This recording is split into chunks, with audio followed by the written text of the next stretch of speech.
अथ स्वधास्तोत्रम् ब्रह्मोवाच स्वधोच्चारणमात्रेण तीर्थस्नायी भवेन्नरः मुच्यते सर्वपापेभ्यो वाजपेयफलं लभेत्। स्वधा स्वधा स्वधेत्येवं यदि वारत्रयं स्मरेत् श्राद्धस्य फलमाप्नोति कालस्य तर्पणस्य च। श्राद्धकाले स्वधास्तोत्रं यः शृणोति समाहितः लभेत् श्राद्धशतानां च पुण्यमेव न संशयः।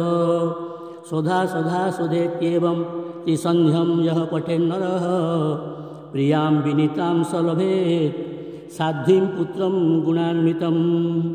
पितॄणां प्राणतुल्यात्वं द्विजजीवनरूपिणी श्राद्धाधिष्ठातृदेवी च श्राद्धादीनां फलप्रदा।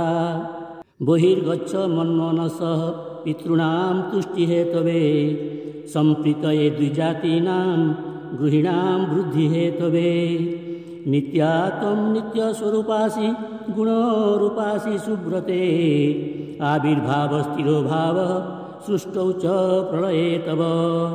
ॐ स्वस्तिश्च नमः स्वाहा स्वधा तं दक्षिणा तथा निरूपिताश्चतुर्वेदो षट्प्रशस्ताश्च कर्मिणां। पुराशिस्तं स्वधा गोपी गोलोके राधिका सखी ऋतोरसि स्वधात्मानं कृतं तेन स्वधा स्मृता। इत्येव मुक्ता स ब्रह्मा ब्रह्मलोके च संसदा तस्थौ च सहसा सद्यः स्वधा साविर्बभूवः। दत्ता पितृभ्यः प्रददौ तामेव कमलाननां तां सम्प्राप्य यजुस्ते च पितरश्च प्रहर्षिताः।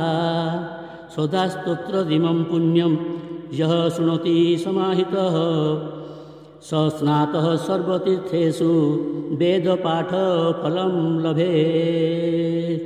इति श्री ब्रह्मवैवर्त महापुराणे प्रकृतिखण्डे ब्रह्माकृतं स्वधास्तोत्रं सम्पूर्णम्।